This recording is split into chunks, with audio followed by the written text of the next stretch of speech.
jalan. Saya cuma ngomong begini dong. Ya Allah, kalau dikasih kesempatan kita lebaran, pokoknya ngerasain sholat id jangan di jalanan begini. Pokoknya gue nggak tahu, gue ngikutin jalan aja. Pokoknya jalan kebuka nggak ada portal, gue ikutin aja jalanan. Pokoknya nyampe. Pokoknya nyampe udah ditinggal. Sama Irfan Gunawan nih. Jadi dia amprokan sama saya, mobil saya sama dia lagi jalan tungguin. Lu parkir aja, saya parkir, katanya ke rumah dia, rumah orang.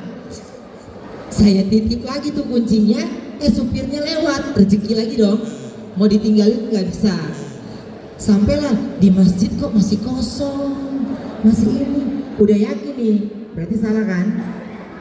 Ternyata dia cuma pengen datang lebih pagi karena mau narik tiang. Karena dia mesti nyender kan, badan segede gitu. Iya kan? Jadi saya cuma bilang gini, kalau gue udah tahu dari dulu tentang sholat id, gue gak mau bareng sama lo. Lu repot, AC masjidnya masih dingin, gak ada orang satupun. Orang di bawah doang, 2-3 orang, gak ada lagi yang lain. Lu mau ceramah, lu mau ngapain sampai pagi banget? Ini tiang keramat kata dia. Cuman tiang ini yang kuat nyanggah pundak gua kata dia gitu. Ya karena saya pendatang baru ya, jadi saya oke deh, oke. Berharap abis sholat id kayak di TV-TV gitu kita makan ketupat ya. Wah makan ketupat, makan ini. Di rumah dia nggak ada, adanya pempek. Lo kebayang nggak jam setengah 8 pagi kita makan cuka di rumah dia? Janggal ya, iya. Kita lambung langsung ada kerasa ya. Kata dia, ketupat udah biasa. Kita makan pempek. Terus saya bilang emang lu gak ada yang masak aja kayak lo pakai gengsi. Tapi itu yang saya bilang, ketika kita udah maunya ke kanan kiri ketemunya dia lagi Waktu isi iya. Kak lagi ya. Sama dia lagi. Tapi ya perjalanan Irfan Gunawan lagi menuju sekarang ini sudah fokus ibadahnya. Pas bertepatan juga dengan saya dan sama-sama gitu. Nggak ada yang janjian, nggak ada yang saling ngasih tahu gitu. Saya diam aja, tapi dia yang paling banyak curiga gitu. Karena emang satu circle, satu kerjaan juga ya kan? Iya. Hampir tiap hari juga makan igun gitu. Iya, tapi kita nggak pernah ngebahas religi itu nggak pernah. Iya. Tapi plot twist-nya Allah ngasih iya, amin. Kak Igun lagi. Dia lagi. Iya. Berarti kan tadi kan udah ngebahas soal mungkin Kak Igun. Kebetulan ya alhamdulillahnya mungkin seperti yang saya cerita di YouTube saya itu saya ini lahir dari 80% Muslim. Oke. Gitu. Jadi akhirnya saya bisa bersilaturahmi lagi itu ya udah Allah punya mau sebenarnya. Karena bagaimana ketika saya memutuskan untuk Muslim, ketika saya cuma mengucap satu kata ikhlas, udah dari situ semuanya dipermudah sama Allah, semuanya. Berarti emang dari keluarga sendiri 80% itu memang udah terbiasa dari kecil dengan ya, Muslim ya?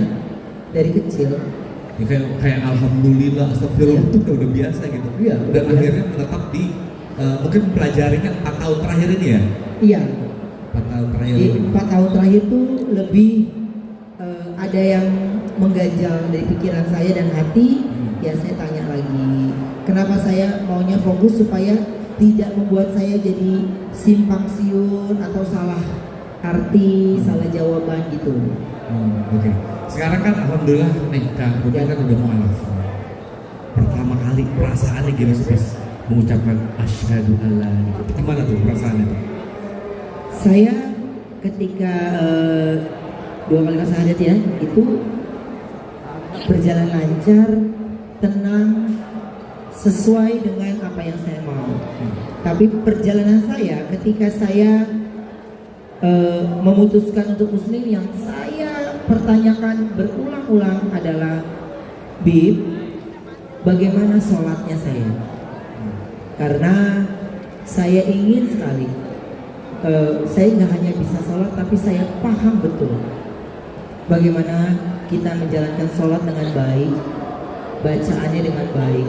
Tapi kembali Habib Usman membuat jawaban di hati dan pikiran saya serta telinga saya itu tenang, sehingga saya bilang oke, Bib, semuanya saya serahkan gitu.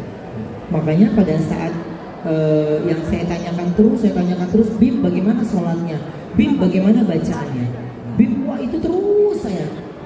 Jadi dia tidak ada merasa terganggu dengan pertanyaan saya terus, karena itu yang saya ulang-ulang. Yeah.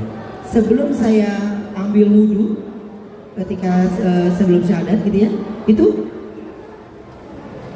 lagi yang saya tanya, Bib kalau nggak ada Habib gimana saya sholat?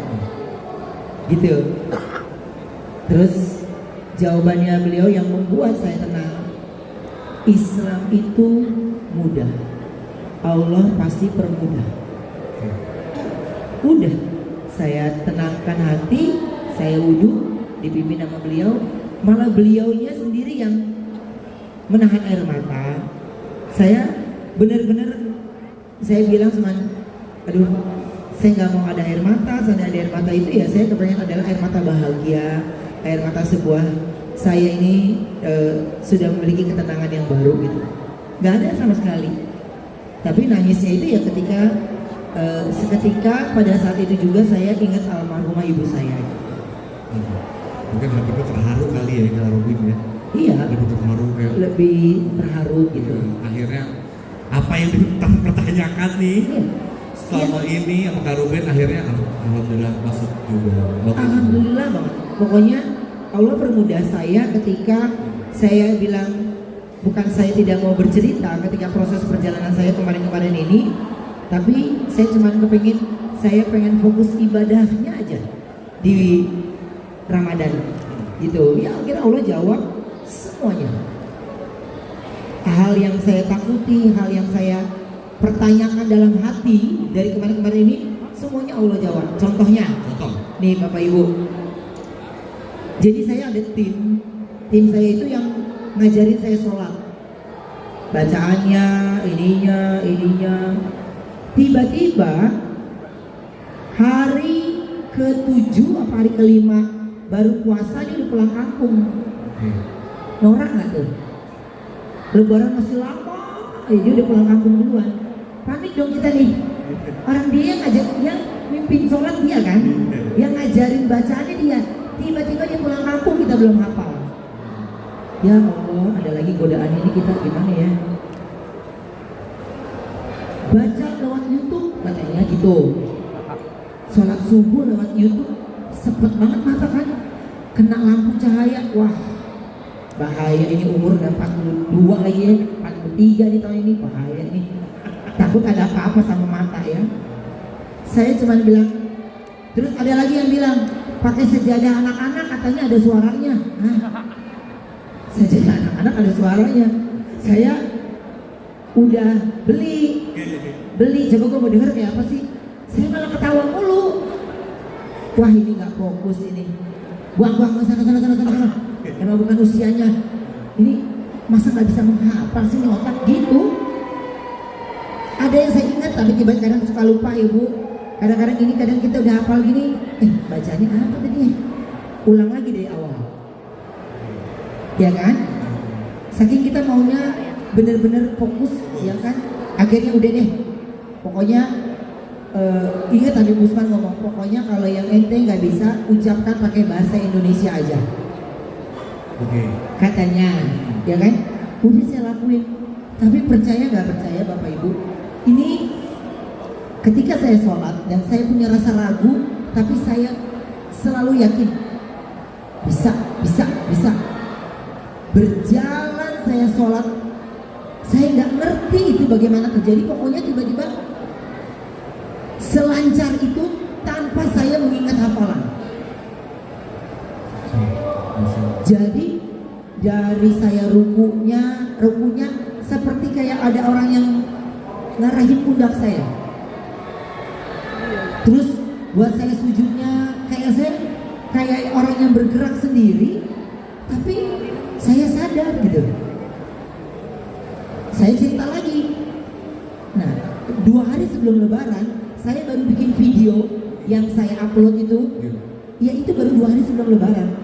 Jadi Habib Usman mau pergi kemana? Saya telepon, Bib, please jangan pergi dulu, karena harus ada Habib di dalam videonya. Akhirnya ada gerakannya Habib Usman di dalam video itu persis seperti yang saya dapatkan ketika saya sholat sendiri. Saya bilang, Bib, kenapa? Saya sholat sendiri, tapi tiba-tiba saya ragu, tapi saya paksakan, akhirnya saya bisa. Itu jangan-jangan jin ya. Terus kata Habib Usman gini, karena dari awal lo mau masuk Islam, lo selalu minta tentang sempurnakan sholat. Jadi dijawabnya langsung, ketakutan lo tentang sholat, ya Allah langsung jawab. Saya langsung gini, iya ya Bib, udah dari situ udah gak ada orang lagi, saya udah bisa, gak butuh lo out. Jadi saya jalan sendiri dan udah bisa. Ya alhamdulillahnya, kalau ada rasa keraguan kita tapi kita berani mengungkapkan, ya Allah jawab, Allah cepet jawab. Alhamdulillah ya. Alhamdulillahnya walaupun ditinggal Habib, tapi ya Allah sendiri langsung yang mungkin membantu untuk Kak Ruben Onsu bisa langsung Ya, sholat alhamdulillah. dengan sempurna Ya. gitu kan. Masya Allah sekali. Nah, mau nanya lagi Kak Ruben Onsu, mungkin Kalau saya jauh lebih gampang menghiraukan hal-hal yang menurut saya akan merusak fokus saya lagi ibadah gitu ya. Saya kalau dulu tuh gampang kepikiran, kalau sekarang ini terserah Allah aja lah gimana baiknya. Pokoknya yang penting dalam hidup saya nggak pernah mau curang, saya nggak mau menyakiti, udah ikuti bagaimana. Kalau udah begitu kata Allah ya saya ikuti. lebih ikhlas saya sekarang. Ikhlas aja. Cuma kayak perubahan Iya. sekarang, mungkin kalau dulu kan biasa syuting pagi kan ya bangun pagi dong. Iya. Sekarang kan kayak ada sekarang kan udah jadi muas muslim gitu kan, harus melaksanain sholat subuh ya mungkin tiap hari nih walaupun gak syuting. Nah, akhirnya sholat subuh juga nih. Kayak gitu-gitu. Ya, alhamdulillahnya saya di orang yang nggak pernah susah untuk bangun pagi sebenarnya. Oh, boleh pesan ya? Iya, jadi udah terbiasa. Tapi memang jadi punya kegiatan baru. Misalnya kenapa saya nggak ngambil lagi di acara malam-malam, itu udah pasti akan terganggu jam tidurnya, gitu. Jadi kalau masih belum ada perkembangan ya dari ini ya, jadi nggak usah ya, gitu. Lebih baik saya gunakan untuk yang lain. Nah, jam 9, jam 10 ya alhamdulillah sudah tidur. Terus sering terbangun jam 2:30, jadi dari tahajud ke subuh masih sering dapat ya. Terus saya suka saya kalau pagi itu ada live TikTok. Habis itu siap-siap mandi masih dapat duha, masih dapat zuhurnya. Terus kalau mau meeting saya pasti maunya setelah asar supaya nggak kepotong kan. Jadi saya selesai brownies jam 2, kalau meeting jam 3, ntar setengah 4 kita lagi meeting ada asar, ya kan? Jadi kalau ada kerjaan saya ambilnya di setelah asar.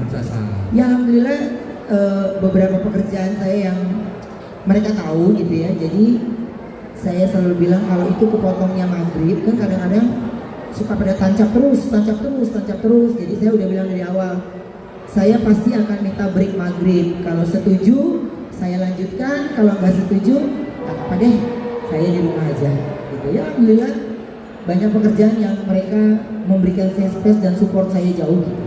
Dan akhirnya setiap maghrib saya diberikan kesempatan untuk sholat dulu, baru lanjutin lagi. Lanjut lagi. Saya ada kegiatan baru lah kegiatan Iya. depannya ya sekarang gitu kan. Berarti sekarang udah hafal lah untuk surat pendek gitu kan. Oh iya, karena Al-Ikhlas, Al-Falaq gitu. iya itu sama lingkungan saya diuji ujian terus. Iya. Iya, mau di pesawat, di bandara, di studio, dites mulu. Udah ikut. Oh sama dia mah udah. Surat Al-Baqarah, coba surat Al-Baqarah. Iya. Panjangan ya, Al-Baqarah ya. Iya, terus dia suka ngebandingin sama anak kecil sama anaknya Habib kan, gua kalah pasti kan? Iya kan? Kalah ya. Iya dia. Teman makanya dan topik pembicaraan kita berteman jadi berbeda lagi sekarang gitu. Oke. Jadi kalau subuh tuh aku teleponan sama dia gitu. Udah subuh belum lo? Gitu. Berantem lagi, tapi saling ingetin sholat. Iya. Dasar dulu gitu. Dia lebih ke itu zuhur kan aku zuhur masih sama dia tuh.